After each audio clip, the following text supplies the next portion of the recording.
Okay, so we're going to look at the wife Bath's prologue, lines 285 onwards. Key topics and ideas. So look out for these as we go along. Women as objects from the household. And he says she's angry if he fails to speak graciously to her, or her family, or her friends, or her servants. He suspects, apparently falsely, her fondness for Jankin, the fair-haired apprentice. And to her fury, her husband will not relinquish the keys to his chest.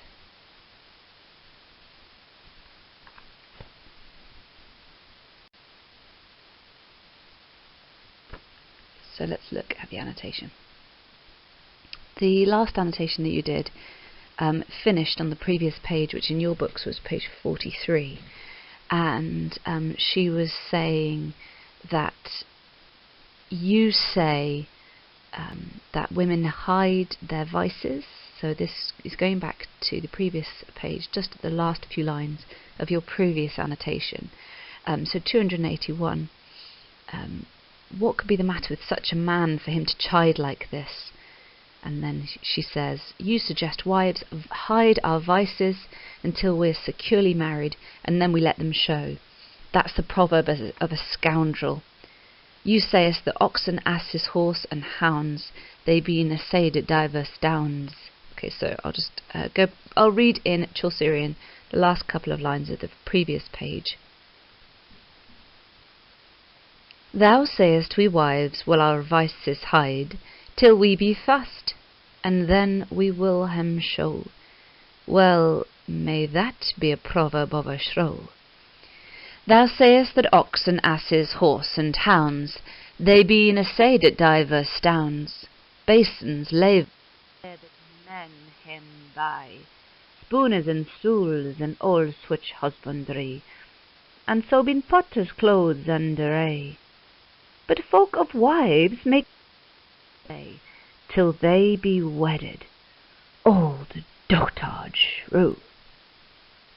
So, she's starting out with this key idea that women are like objects, that they should be tried out. You can try out basins, wash bowls, before you buy them. Spoons, stools, and all such items of the household, so husbandry.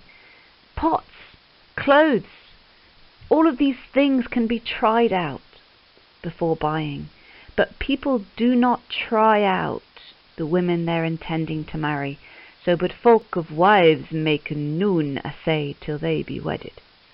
So they don't try out women unless they are intending to wed them.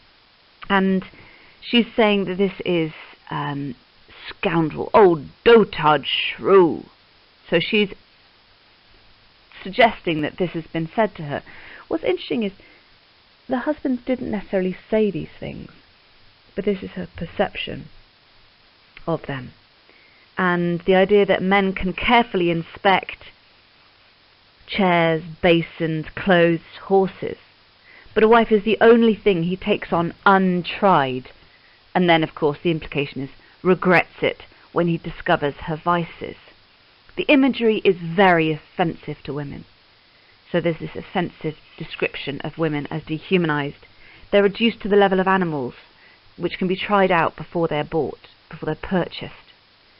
And not only are they then reduced from animals, but also they're even reduced to pots, basins, and stools. It's interesting, we can condemn the wife Bath for her deceit, because it doesn't necessarily seem that her husband said these, but the insults are very vivid. Some of the passage comes from Theophrastus, which we've looked at before, and it was written to condemn women. And it's a great reversal again. It's a reversal again, which we've talked about before. And she's about to go on to say that the wife accused husbands of accusing her. She becomes angry unless she's constantly flattered. Thou sayest also that it displeaseth me But if thou wilt praise my beauty, and but thou pour alway upon my face, and clep me fair dame in every place. But thou make a feast on thilke day that I was born, and make me fresh and gay.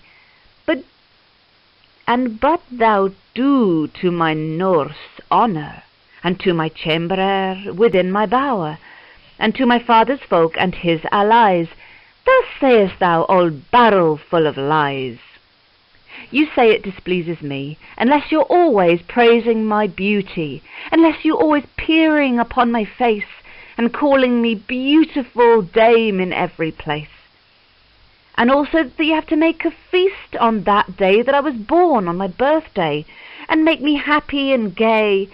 You have to pay my nurse honour, and my chambermaid within my bedchamber, and my father's folk and his friends.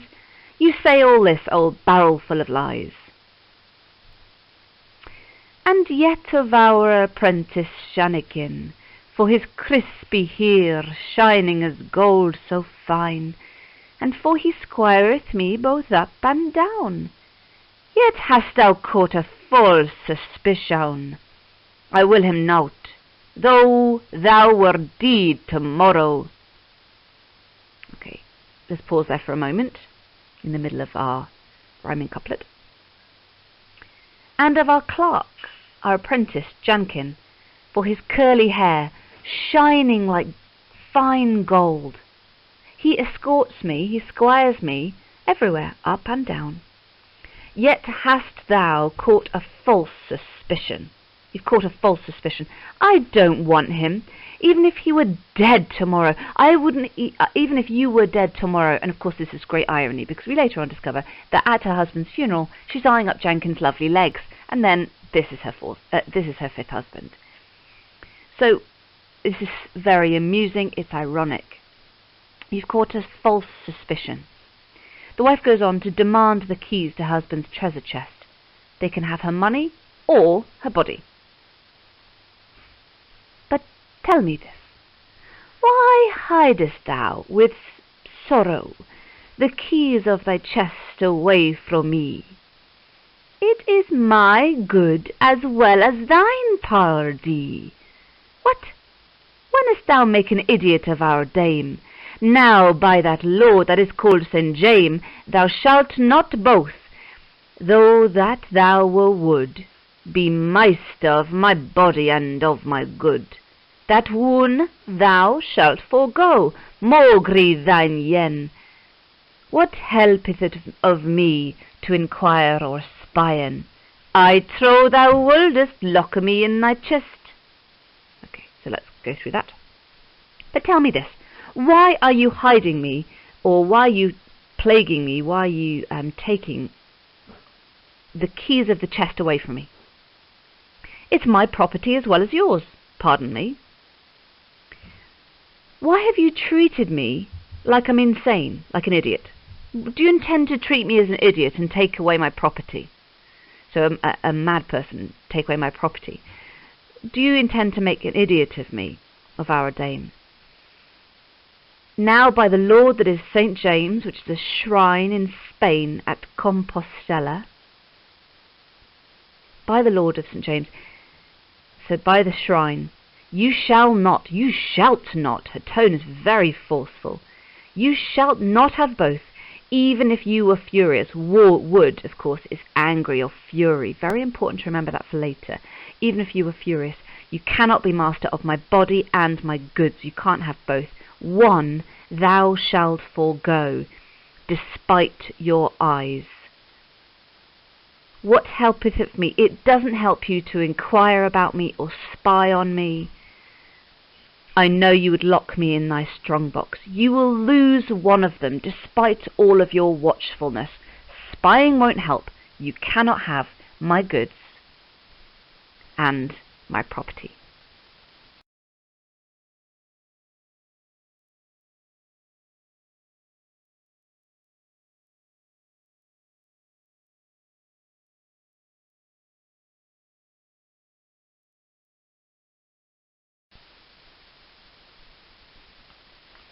Okay, so now let's go on. 318 onwards. She says that men should send her out to enjoy herself. After all, if another man lights his candle at her lantern, she will shine just as brightly for her husband. It's a lovely metaphor. Absolutely. Alison at her amusing best, or Chaucer at his most amusing best. So she says they should send her out to enjoy herself. This idea of women needing freedom, of course, in the context of the time, was absolutely astonishing. Really, really surprising. They should send her out to enjoy herself. After all, if another man lights his candle at her lantern, she will shine just as brightly for her husband. You can see that note right at the top of that page. Thou shouldest say, Wife, go where thee list, take your disport, I will not leave no tallis. I know you for a true wife, Dame Alice. We love no man that taketh kep or charge where that we goen. We will ben at our large. Of all men ye blessed mo be he, the wise astrologian down Autonomy, that saith this proverb in his Allan guest. Of alle men his wisdom is the highest, that recketh never who hath the world in hand. By this proverb thou shalt understand, have thou enough, what thou thee reck or care, how merely that other focus fare, for certain, old dotard, by your leave, you shall have quaint right enough at eve. Okay, so let's go through that. You should say, Wife, go where you want, go where you desire, go where you wish. That's what you should say to me. You should say, Wife, go wherever you wish.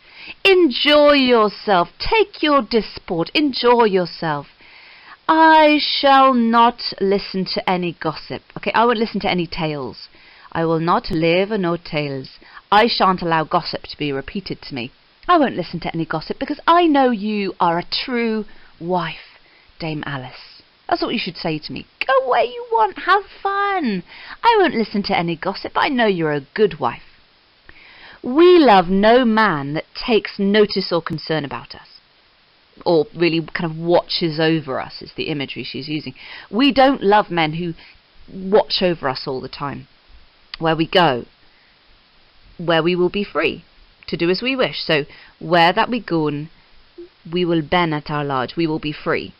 We don't like a man who is kind of too watchful over us where we go and where we want to be free to go. Of all men, the most blessed may he be, the wise astrologer tells us in his Almagest.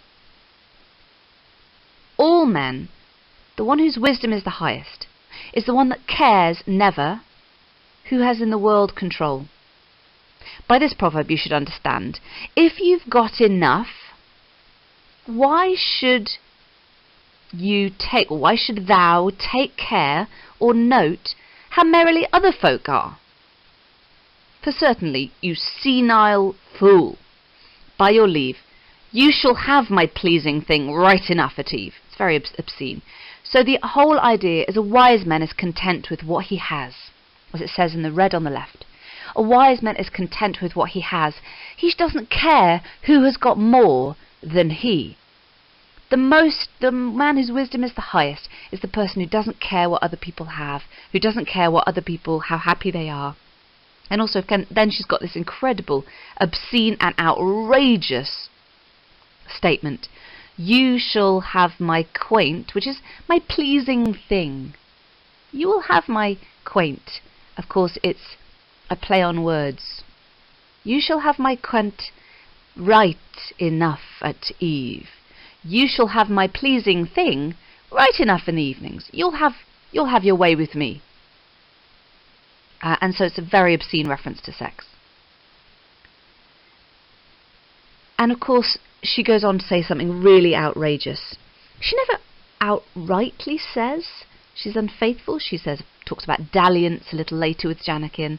So she talks about flirtation, but the implication is that she's but she doesn't overtly say it, but her flirtatiousness is still very shocking. So this is really important. He is too great a nigger that wold a wern a man to light a candle at his lantern. He shall have nevertheless light, pardie. Have thou enough? Thee thou not, plain thee. So, you are a too great a miser if you would refuse a man to light a candle at his lantern. You'd let another man light your candle from your light their candle from your lantern. It doesn't lose you any light. Pardon me. So this is very, very outrageous. The idea of a man lighting his light at her candle. If she chooses to use her body for other people, it doesn't mean he'll get to use her body any less. Have you got enough? If you've got enough, you have no reason to complain. You have no reason to complain if you've got enough. It's very, very shocking. So it's amusing, it's shocking, it's quite obscene, it's outrageous. And of course, we're thinking about the context of the time. This implication of her being unfaithful is really shocking, and the audience of the time would be amused by her use of stereotypes of the idea of a woman who is unfaithful, as Theophrastus and Saint Jerome and others said. Let's carry on. Thou sayest also that if we make us gay with clothing and with precious array, that it is in peril of our chastity, and yet with sorrow thou most enforcest thee, and say these words in the Apostle's name. In habit made with chastity and shame, you woman shall apparel you, quoth he, and not interested here and gay Paris, and pearls, nor with gold, nor clothes rich. After thy text, nay, after thy rubric, I will not work as much as a gnat. Okay, let's do this. You say also, if that we are gay with clothing, we give him precious array, so we dress ourselves up with precious things, then we won't be faithful. It's in peril of our chastity. And yet with sorrow you have to drive home the point. So that's what you say, and then you drive home your point by quoting the words of the Apostle Paul in his letter to Timothy. So you say that, and then you drive home your point by using the Apostle Paul. In clothing made with chastity and shame, women should apparel yourselves, you quote, and not with tressed here, arranged hair, or with precious stones, or pearls, nor with gold, or rich cloth. In accordance with thy text, so after thy text, which is your religious rubric, your religious directive, I will not act. I will not act as much as a gnat. I don't give a fly for your quoted authority. That's what she's saying. And what she's doing is she's jumbling together Paul and Timothy. She's mixing a singed cat in a moment, and also the many-eyed Argus. And again, her biblical exegesis is amusing. And she's got the idea, so it's the idea of her using biblical exegesis. She's got a jumbling together of St. Paul, and she's clearly saying that she has no patience with his ideas. She has no patience with his ideas. Someone's quoted this at her, I will not. And you notice that that's exactly the same if you flick back quickly to 307. I will him not.